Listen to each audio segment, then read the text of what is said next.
morning, Justin. How are you doing today? Okay. Okay.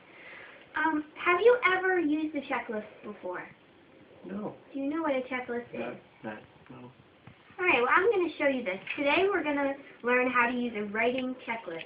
Now this is to help you when you have a piece of writing and you need to go through and edit it a little bit and make some corrections, okay?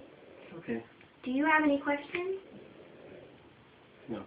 Okay, so I'm going to go through and I'm going to show you how to do it with a piece of writing that I have that I wrote earlier today.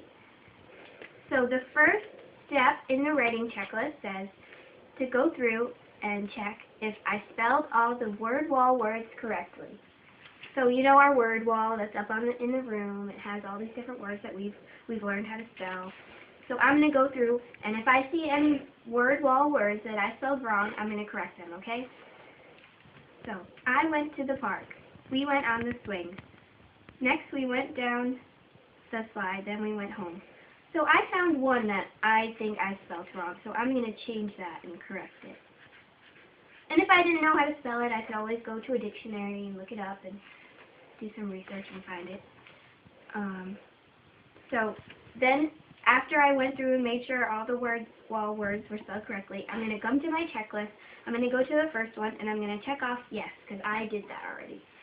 And the next step says, I used an uppercase letter at the beginning of each sentence.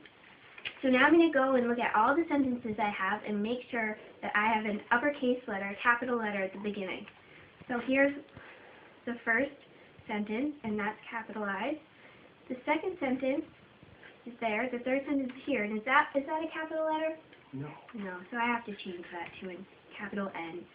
And then the last one is capitalized. So then I'm going to come back to my writing checklist, and I'm going to check off the second step because I checked for uppercase letters. The third step says, I use lowercase letters for the rest of the sentence. So for the rest of my sentences, I'm just going to go through and make sure I don't have any capitals unless it's somebody's name or a proper noun. And that looks good. So I'm going to come back over here. I'm going to check off the yes column on my writing checklist. The next step says to go through and look for appropriate punctuation mark at the end of each sentence. So, you know, the punctuation mark is a period, exclamation point, or question mark. So I'm going to go through and check those. So I went to the park. Oh, it looks like I'm missing a period right here, so I'm going to add one in. We went on the swing. There's a period there, that's correct. Next, we went down the slide.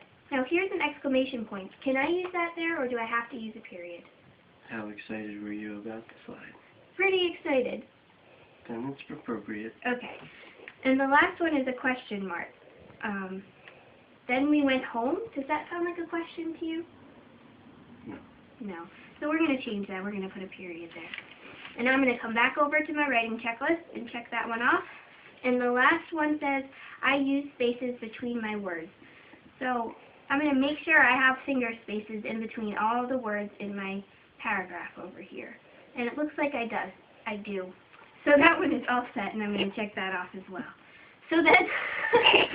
That's very